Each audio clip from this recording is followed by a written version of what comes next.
This episode is brought to you by Simply by Frito-Lay. You have enough on your plate, but now there's one less thing to overthink with Simply by Frito-Lay. It's your favorite Frito-Lay snacks with ingredients to feel good about, like Simply Blue Corn Tostitos, sea salted Ruffles, and white cheddar Cheetos Puffs. All made with no artificial flavors or colors. So enjoy what you love and look for Simply brand snacks online or at a store near you. This show can be found on Podcast DC, the new local app with hundreds of options in local news, health, and of course, of the DMV region. Download the Podcast DC app to hear all the Empire shows as well as the other great content.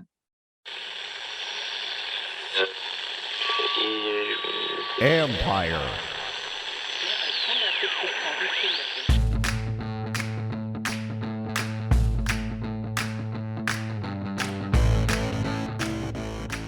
Hello and welcome to my podcast. Today, I talk to former Washington tight end Vernon Davis about all the acting roles he's enjoyed since leaving football. It's quite a few, folks. The guy's been busy. We're talking acting in movies with Bruce Willis, Luke Wilson, John Malkovich. Davis is a man on his way to big things. Find out why. I also ask him about the transition for Sammis Reyes and whether or not Davis missed football this past fall. And also we talk a little bit about Jordan Reed. He also has joined the NFT market. That's non-fungible tokens, as I recently learned because I had no clue what NFT meant. Anyway, he recently launched a digital collection series. Check it out via the marketplace, Rarible. That's R-A-R-I-B-L-E. Don't forget you can read my work on ESPN.com, of course, and follow me on Instagram as well as on Twitter. Instagram, it's John Keim, ESPN. Also, give the show a rating on Apple or wherever you can. It's always much appreciated. Before I share my conversation with Vernon, here are a couple of nuggets of information. It was interesting that Washington recently signed tight end Ricky Seals-Jones to provide some veteran insurance depth at a position where it was needed. Logan Thomas will do well. I don't view him as someone similar to a Jordan Reed, but he clearly showed that he can play and he can be a red zone threat, and they needed more help around him. I like fourth-round pick John Bates as someone who I think will contribute. They now, though, with Seals-Jones, have more choices, which they needed. As for Reyes, people seem to want him to be a star right now, and he, trust me, folks, I had this conversation with him recently. He knows that people are expecting a lot out of him right away. And I wouldn't say he gets a kick out of that, but I think he finds it somewhat amusing given the fact that he knows how far he has to go. And so does the team. It was never going to happen that he's going to come in and provide this instant impact. And again, the guy who knows that best is Reyes. He absolutely knew it would not happen overnight, but what he and others who know him say is that he will keep working until it does happen. Now, what that will look like when it does, I don't know, but I would definitely not bet against the guy. When you learn more and more about his background, it's easy to see why he's confident and why others are confident in him. In addition to the fact that the dude has an athletic body and he's just a good athlete and he's got the size. And football is a sport that many have been telling him he should play since he was probably about a freshman or sophomore in high school. And it just what this means though is he might be a practice squatter for a little bit. That's okay with all he's gone through. The one thing is he won't be intimidated by the work he must do or by how he gets pushed by tight ends coach Pete Hainer. The team is well aware that he could take a little while to develop. That's why he wasn't viewed as someone who could help or provide that immediate impact.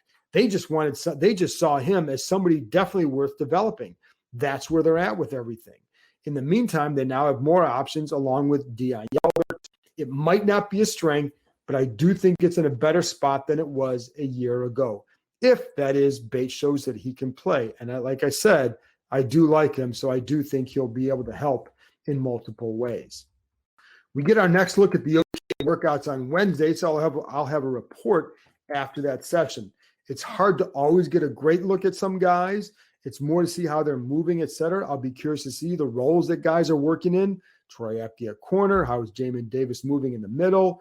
What's the tackle rotation with Charles Leno back in town? I certainly expect him to be the left tackle with Sam Cosmi on the right side. Cornelius Lucas, the swing guy, certainly will be a little bit of a competition there on the right side.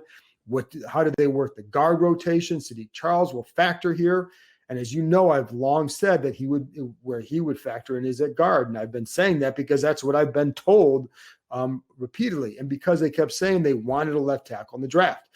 If you think Charles can be that guy eventually, well, you don't, or if you thought he could be that guy now, you don't draft a guy there. But what I will say with Charles, it's a good time of the year to experiment to see if that's an area he could develop into something down the road, perhaps after this year when Leno's contract is up, because then if you think he can, then you have an inexpensive option to slide over there.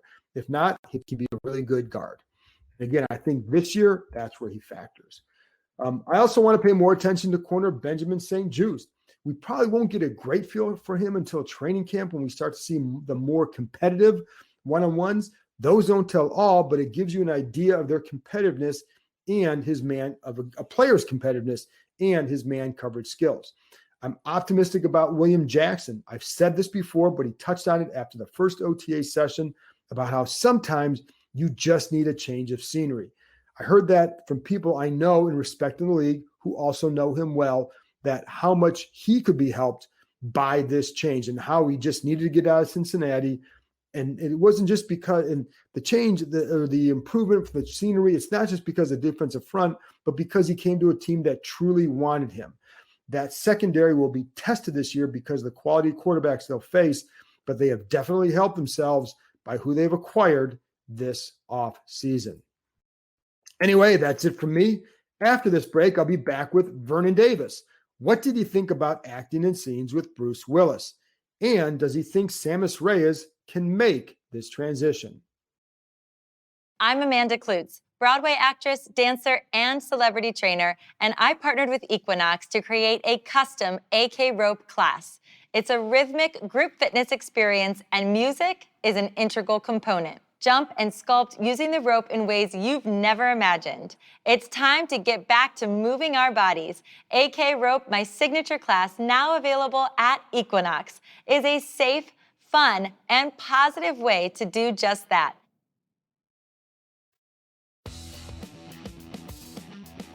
Hey everyone, I want to tell you about a fun new offer from Monkey Knife Fight that can enhance any sports experience, whether you're at a game, on your couch, or in a bar.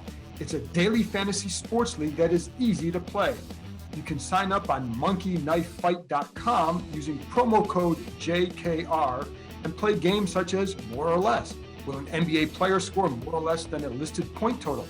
You can do the same in baseball. Will a pitcher have more or less strikeouts than a given amount, etc.? It's fun. And every Friday, it's Home Run Derby. Bet on 3 guys who had home runs that night. All 3 hit one, you share in the prize pool. Every week, you can participate in their Eagle Eye jackpot based on the PGA Tour. Choose from any sport, from NASCAR to UFC and League of Legends. And of course, once football rolls back around, there will be even more fun prop bets. This is daily sports betting designed for the average fan to use their knowledge and have some fun. Sign up now at monkeyknifefight.com and use promo code JKR. That's promo code JKR. Welcome back. Now here's my conversation with Vernon Davis. Well, Vernon, it's really good to see you again. And I think we only talked like 6 or 7 months ago, and it seems like you've advanced 5 or 10 years in your career since then with all that you have going on. So I want to get to that in a minute, but I am curious because Washington signed a Chilean tight end, Sammis Reyes, who has never played football, grew up playing basketball. And, you probably have never seen this guy, but I'm curious, as a former tight end, what are some of the things that you would say this will be the transition that he'll have to endure? I mean, you would have known other guys who have gone through this transition. What will be the hardest thing, do you think, for him to go through to be able to make that transition? Well, I think the hardest thing for a basketball player in general is just to go from playing this sport that's so passive and all of a sudden you're playing a sport that's really physical. I think in general it's going to be tough for him to make the transition from basketball to football because that basketball is something that's so passive and then all of a sudden you're playing this sport called football, which is really physical. So he's going to have to get used to being physical, and he's going to have to adjust to the play calling, learning a different system of play calling, which is football, because it's totally different than basketball. And that's the biggest thing, just being physical, running routes, getting downfield, catching the ball. It's going to definitely be a challenge for him. Jordan Reed was a basketball player. Now, he also played football, though.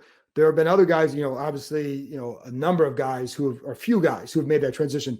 Can you tell when a tight end, like whether it's Gage or someone like that, Jimmy Graham has that background, could you tell that they have that background when they're out there? Is there something different about the way they move out there at that position? Yeah, you can definitely tell when a football player has a basketball background because of the way his footwork is totally different from a football player. They're so used to moving in tight space and dribbling the ball, and their quickness, their sudden quickness is there. They're really good at reaching for the ball at its highest point. They have natural hands and just their ability to create separation when running routes. Like Jordan Reed. Yeah. Did you miss playing this year?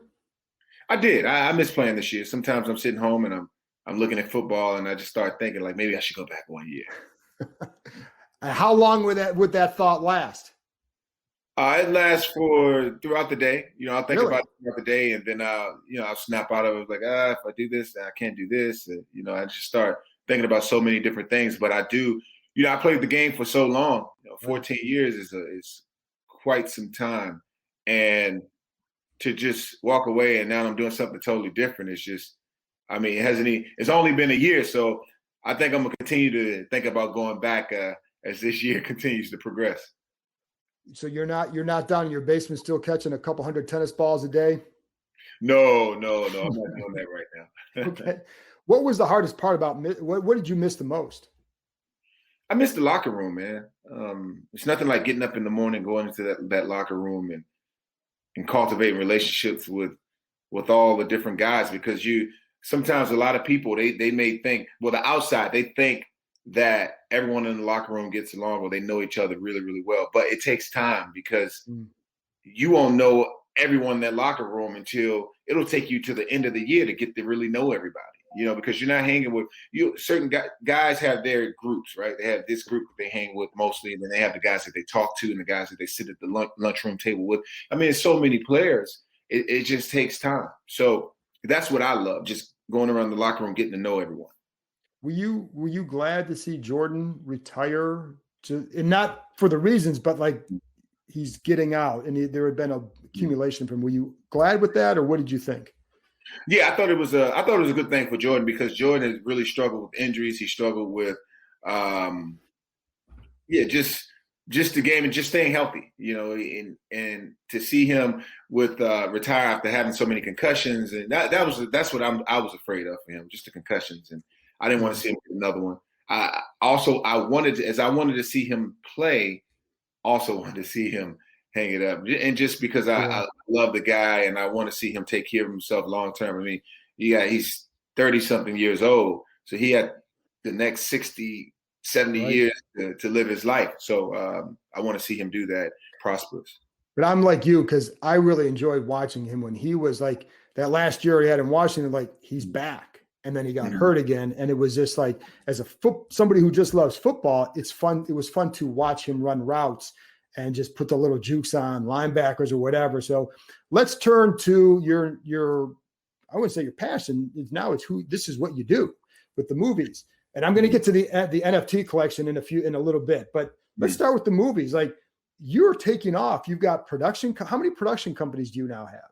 I have 2 companies that I created on my own. And then I have one that I partner with, TMG, out of Fitzgerald, Georgia. We've done 3 Bruce Willis movies over there. We're just cranking them out. Luke Wilson was there. He's done a movie there. So we just do movies back to back over there, man. And we have a slate of films that we plan to produce between now and the middle of next year as well. Why did you want to get in with the production end? Well, I like production. I've always been in production. Behind the camera, in front of the camera, is something that I picked up while I was playing ball. I've always enjoyed it, like the different skits that you do with the different networks that come in and the things you do in house. I just loved it. It grew on me. and my passion was to pursue the arts of acting. But production also gives you a deeper sense of power, right? I mean, you can produce things that you want to do, and does it give you a stronger voice to do things? I think it gives you a voice. It gives you a voice to create when it comes to create content. And content is a solution for problems, right? Right. When people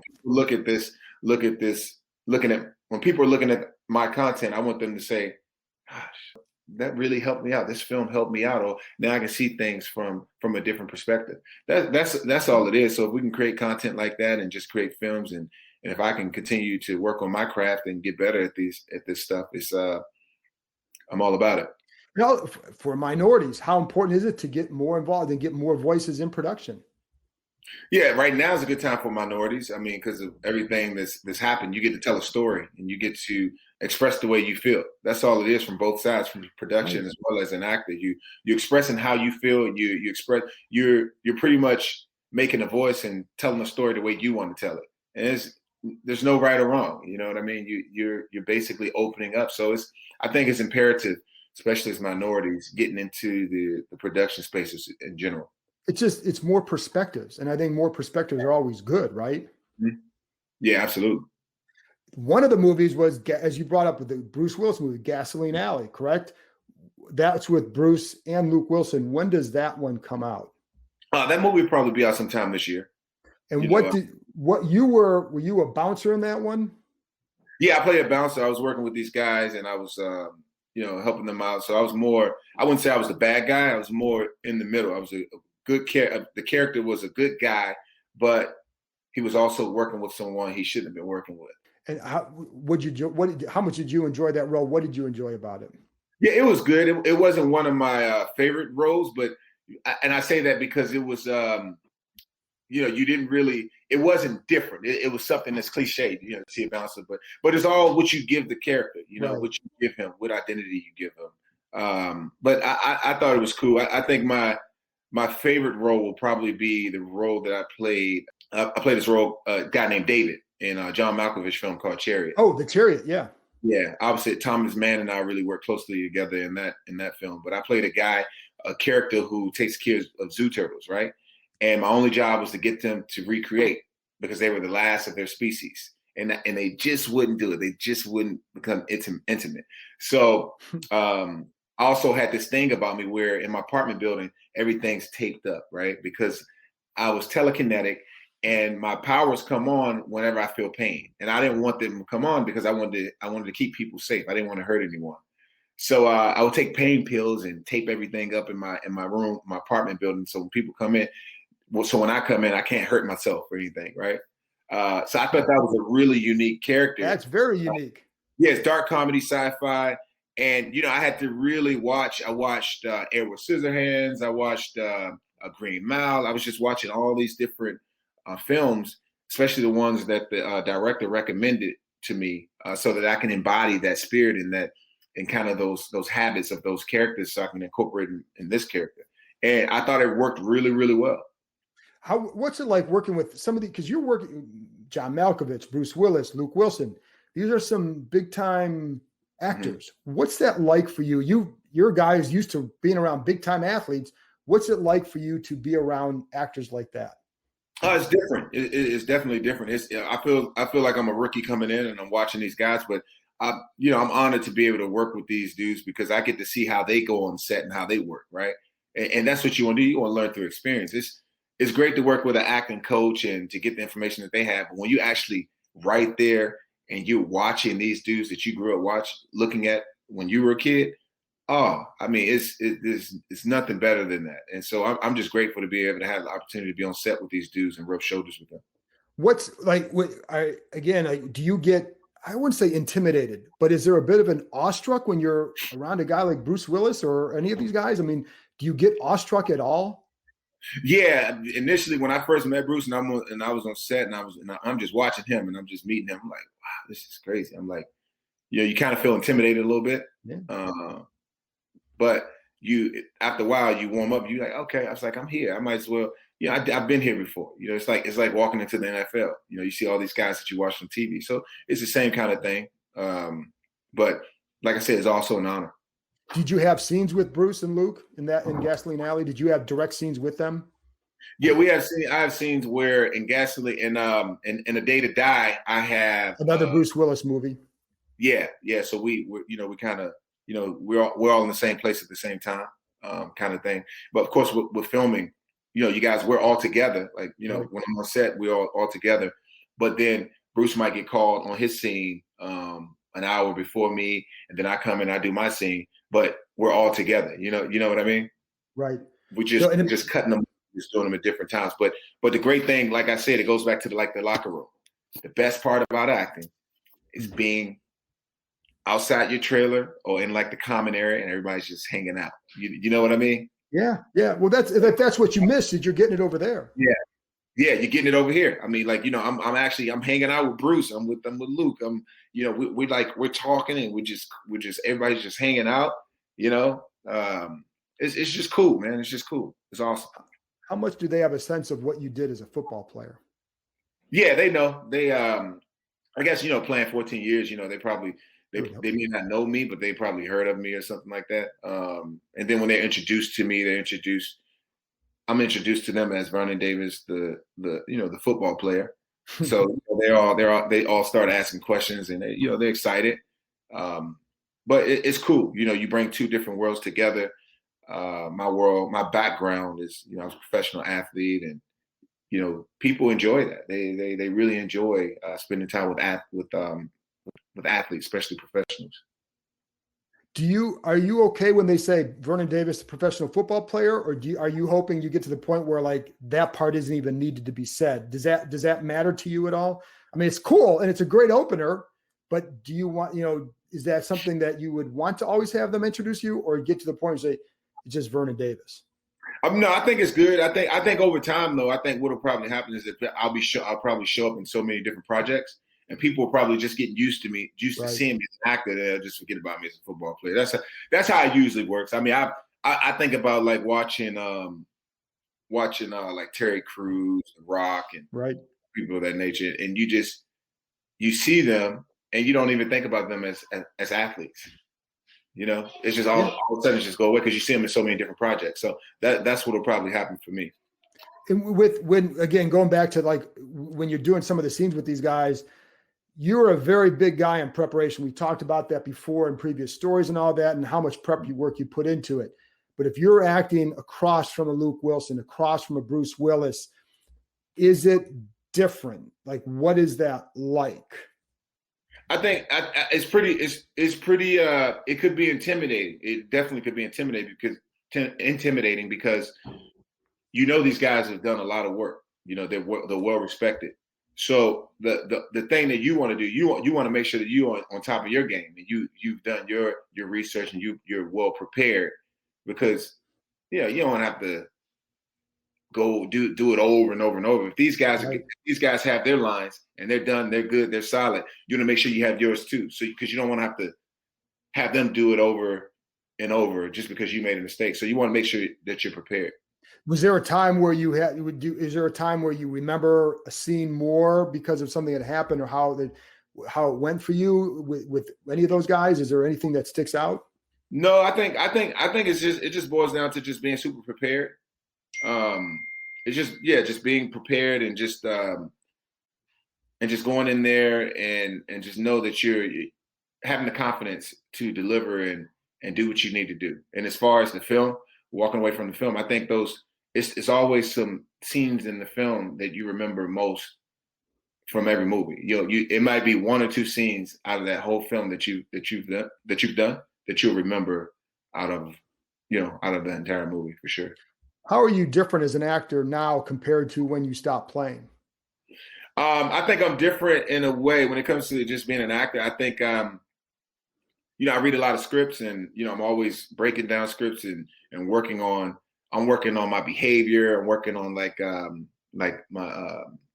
thoughts and ideas, like, being happy, being angry, being sad, just all those different, curious. Like you work on those little details, because those are the little details that keep you in it. Like you might watch a film and you see an actor, they're not blinking, right? They got their eyes open the whole time. those are the little details, that subtle details that you want when you're an actor. You don't want to move your face as much. You want to keep your eyes, not your eyebrows, because those things distract the camera. So I just try to learn all those little things because, just like from playing football, I got that from football. Details. Like, all little details that take you a long way. So for me, it's just been getting those details. You also have A Message from Brianna. What was that one about? That's pretty cool. I love that project because that project is something I did with a buddy of mine named Deshaun Hardy, who's also an ex-athlete. He wrote it, directed, and he and I produced it together. It's about a couple who moves into a home, and this guy named Leonard, who used to live in this house, he lived with this girl. This girl came to live with them for the summer. All of a sudden, she disappeared. Found out that later on, he finds out in the story that his grandma, his mom, and his grandparents killed the girl. So now he moves into this house. He buys the house, and he has a daughter now. So that once he gets in the house, this daughter is in his spirit. The spirit is in his daughter. So now he has to figure out what's wrong with his daughter, and he has to keep his family safe. That's pretty cool. So which one comes out next? You know what? Well, it all depends on the timing. Okay. Depends on distribution. Whichever ones get distributed the fastest and gets distributed first. What's next for you then? I got 3 more films that I'm gonna try to get done this year. I got one called Dragon's Egg, which will be a pretty cool film. I think Paula Patton's attached to that, and a couple other big stars. I think Peter Facinelli should be joining on that. But that's gonna be a big one, big action packed. It's going to be about these soldiers who are in the military going on a mission, and the sand gets into people and it causes them to become like possessed in a way. Not possessed, but it takes over their body pretty much. It kills them. It mutates them, and they turn into like this red, like nasty stuff. But yeah, that's going to be a pretty cool film. And then there's other ones that I have on the books that I'm going to do. So I'm going to try to get at least 3 more done before the end of the year out. And gosh, that'll put me at 11 to 12 movies for the year. Holy cow. That's unbelievable. I mean, seriously, that's a lot of work. That's nonstop. Yeah, that's a lot of work, man. It's a lot of work, but you see, but when you're doing it, you have fun with it. It's just fun. Yeah. Like if I get a project that I like, oh man, I'll read it. And I read it and read it, and I just, if I fall in love with it, I definitely want to be a part of the project. How did you connect with Bruce to get to do those movies? How did you guys end up getting connected with him? Through my partners, the partners that I'm partnered with, TMG, the TMG group out of Fitzgerald, Georgia. We just, it's like whenever you do anything, you always want to. It's like any business, any startup, right? You want to have all the pieces that you need together, right? You want to have this guy, the producer, the line producer, the director of photography, everyone has to be able to bring something to the table. And my partners, they bring a lot to the table. They know how to raise the funds for the movie. They know how to distribute. They know how to get the attachments that we need, which are the talent. We all work together. We all work together. I might know someone that they can get them to this person. It's just everybody working together. And making the thing happen. And I hate to keep harping on the Bruce stuff, but I'm fascinated by that because, again, you guys, you were a big person in this industry. He's a huge person in this industry. Like when you're just shooting the breeze with him on the set, like how did it come across to you? Do you remember an encounter in particular? And maybe I'm too obsessed with that part. Yeah. I got there's all kinds of things that I don't know. It's just like general conversation, like anything else. You just talk.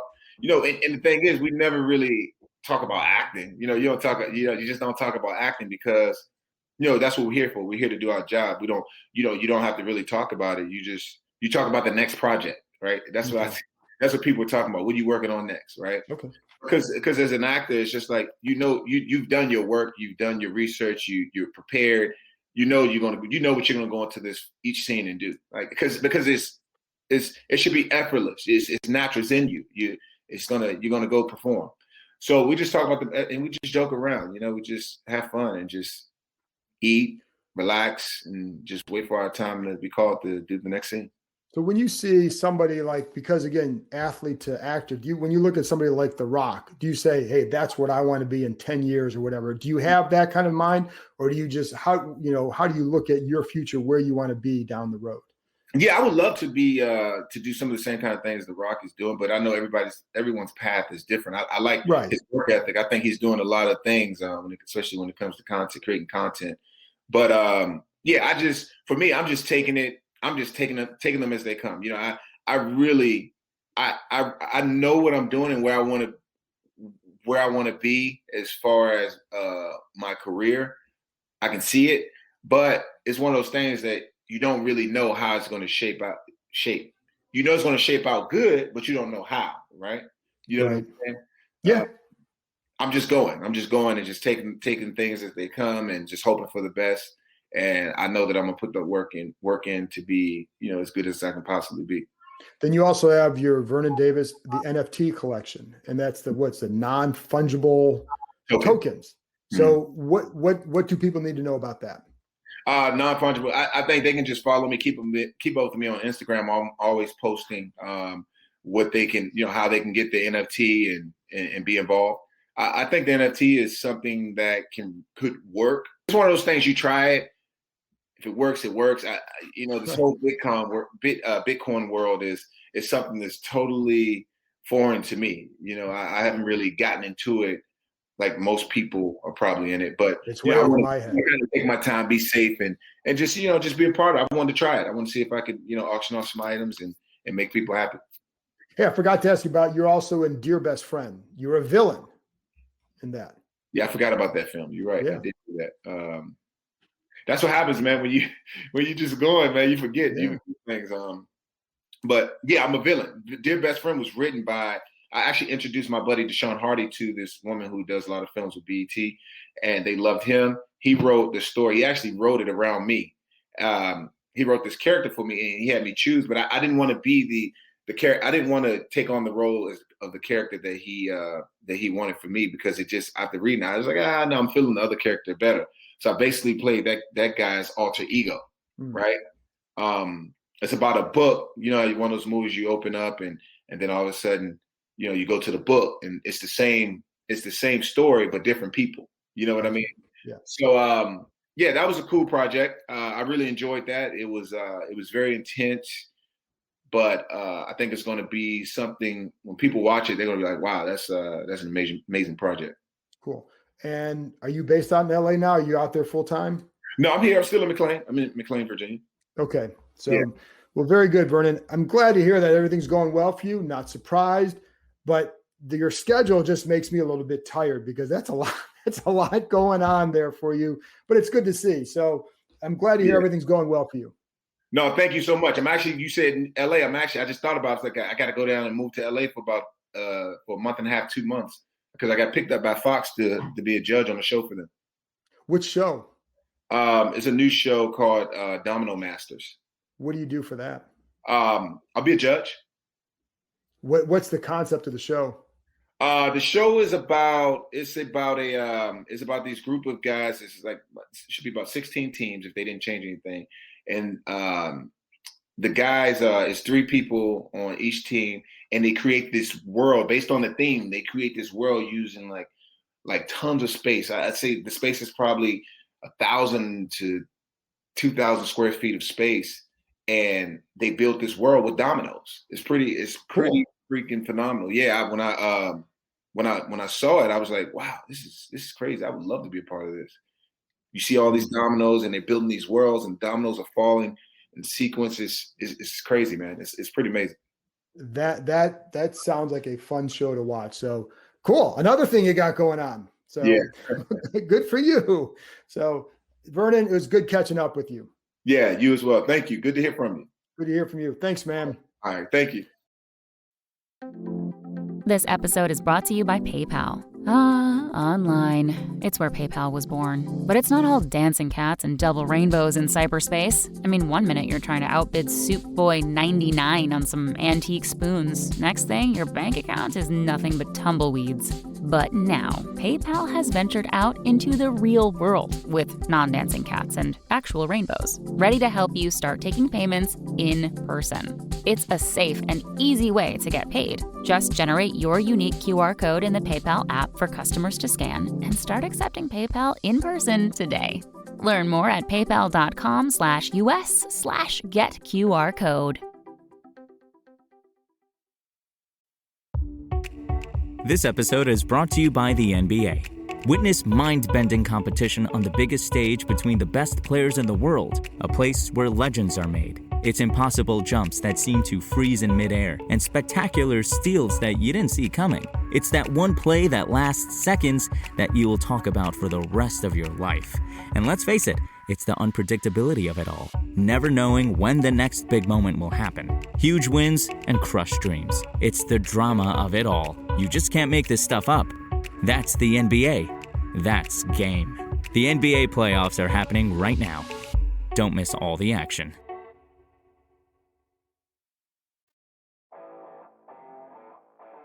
What's up? It's Mike Jones from the Football Jones Podcast. I know you're enjoying your time with the John Keim Report, but once you're done, I want to invite you to come over and check out my podcast. Each week, we take a deep dive into some of the most pressing topics around the NFL.